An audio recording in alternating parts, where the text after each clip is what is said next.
Good morning, Rob Sonogan here at the speed site of Motts property, Michael Moody's research site, up on the dune here with all the different treatments which he's going to talk about.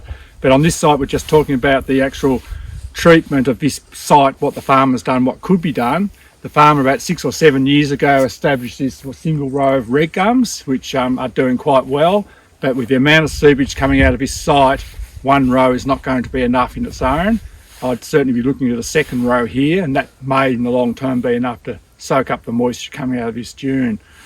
In the meantime, he could certainly establish another, establish tall wheatgrass and puccinellia. It is growing extremely well on a short strip that's down here, but we'll talk about the management of that in a minute. But he could establish that, and that would also help use more moisture in the short term till the trees establish and utilise this moisture.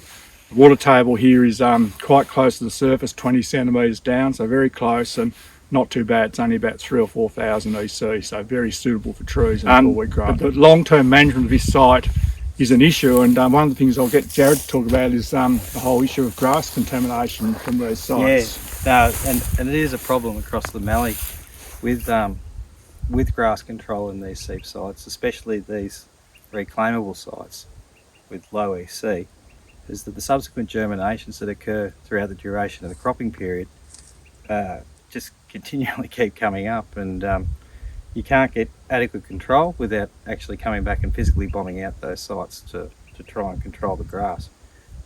Grass initially starts in the newly established 7 years or so. Yeah, the trees.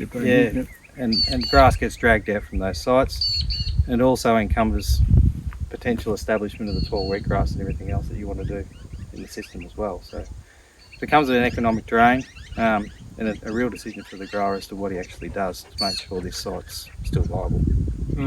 One of the things, Jarrod, I've seen is that if it's just vegetation like tall wheatgrass or something, over time different contractors come in, or perhaps different managers, they finish up spraying with the best of intent to take out that ryegrass, brome grass issue and finish up taking out the controlling grass, which is what you're trying to utilise the moisture with. And to me, unless you have some sort of permanent strip like the trees or a fence, they're always fraught with being taken out by accidentally. Yeah, no, I totally agree. Yeah. And it is trying to overcome that issue you're talking about. It is totally, and look, one problem always creates another, and this is just one of them that we have to try and manage. So that's really the options for down here, and Michael will talk about what's happening up top with trying to stop them.